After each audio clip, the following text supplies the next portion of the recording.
Welcome back to Colorado and Company. Coloradans love to get outdoors no matter what time of year it is. And if we want to hit the trail, well, we need to know what we need to get before we go. No matter what the weather, everyone in your group will be prepared for winter conditions. You got to plan ahead and you got to plan appropriate safety gear. That's why we invited our very good friend, Ranger Marianne Bunnell. Nice to see you again. Thanks for having me. Check this dude out. We'll talk about this guy in a second. So what can we do to plan ahead? Well, the most important thing is know before you go. And in the winter, it's really important to understand a couple things. One is the sun is going to set earlier, and that seems odd, but even right now with this really nice weather, I was reminding a lot of people yesterday, hey, you only have about 2 more hours of sunlight, and then it's going to get really cold and really dark. So the other thing is to know, if you can, trail conditions and even road conditions. You don't want to be heading into a situation where you've got bad road conditions or dangerous trail conditions. So do what you can to do your research before you head out. What should we pack? Oh, great. So for winter, there's special things you want to pack, for sure. If you can be sure and remember that everybody in your party gets a headlamp, just in case you do get stuck out after dark. And then the other thing that's just the most joyous thing on earth that's ever been created is micro spikes for your shoes.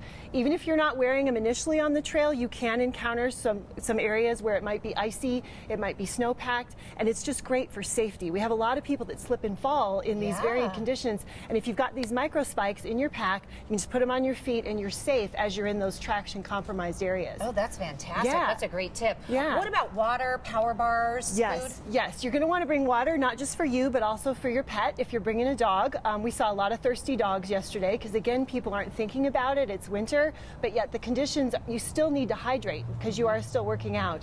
Also, bring extra food, and for sure, bring extra layers. Yeah. Because especially if you get sweaty, and then for some reason you have to stop running, you hurt yourself, or you just get tired, and you're now sweaty and now you're in the cold, you're going to get cold much faster. So extra layers that are dry or that you can put on yourself in those sort of situations could be a lifesaver. Any other gear suggestions? I think, we've got actually on our website a packing list for winter conditions. We suggest a special packing just for your car. So you've got a shovel, you've got traction devices for your car, you've got some food and water in there, and then also a second survival kit for your pack so that you're set both in your car and your pack. Okay, and that's on the website too. You guys can check it out. What kind of trail conditions can we expect this time of year? Everything. So you can get everything from drained and dry to you can get super muddy, soupy that almost pulls your shoe off, if you're just getting over one of those really wet snows. Or like I said, you can have ice, you can have snow, you can have packed snow. So it's really important, if you can, to find out what trail conditions are before you go. We do hashtag tweet JeffCo trails, all the rangers do, and we try to include photos and tell our visitors what trail conditions are like. So obviously on Twitter, it's hashtag JeffCo trails. JeffCo trails. Okay. So you can follow the JeffCo Rangers and look for that hashtag. We can't be everywhere all the time, but we do try to tell our visitors where we're seeing stuff. Okay, I'll check that out today. Yes. Let's go over more safety concerns. Sure. So one of the biggest concerns we have is ice safety. A lot of our visitors, ponds freeze over and they think that's somehow a tempting thing to go out there on the ice, and it is incredibly dangerous unless you know what you're doing.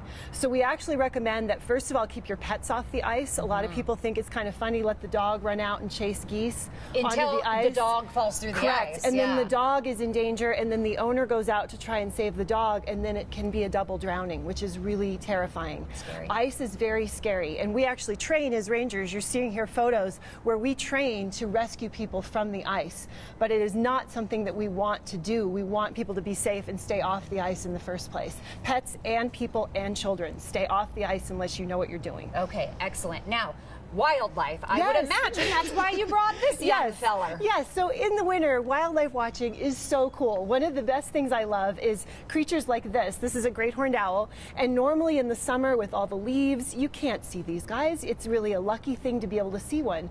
In the winter, when all the leaves are gone off the trees, and also these guys are out sort of looking for love. It's not too early to be thinking about a little hay, Of course, it's a man.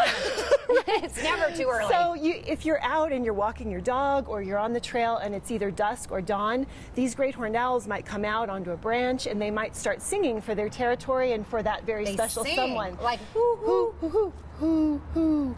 That's the love call? Hoo hoo hoo hoo. And then she goes hoo hoo hoo hoo. Hey, I'm going to try it with Mike tonight and there see you what go. happens.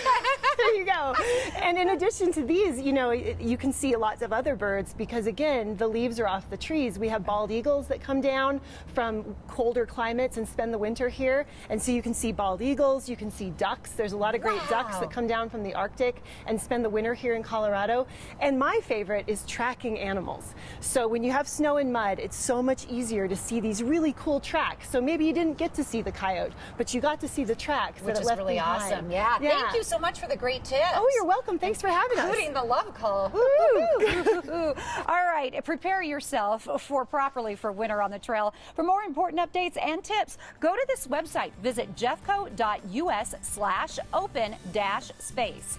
Be safe. Plan your next outdoor adventure with the help of Jefferson County Open Space.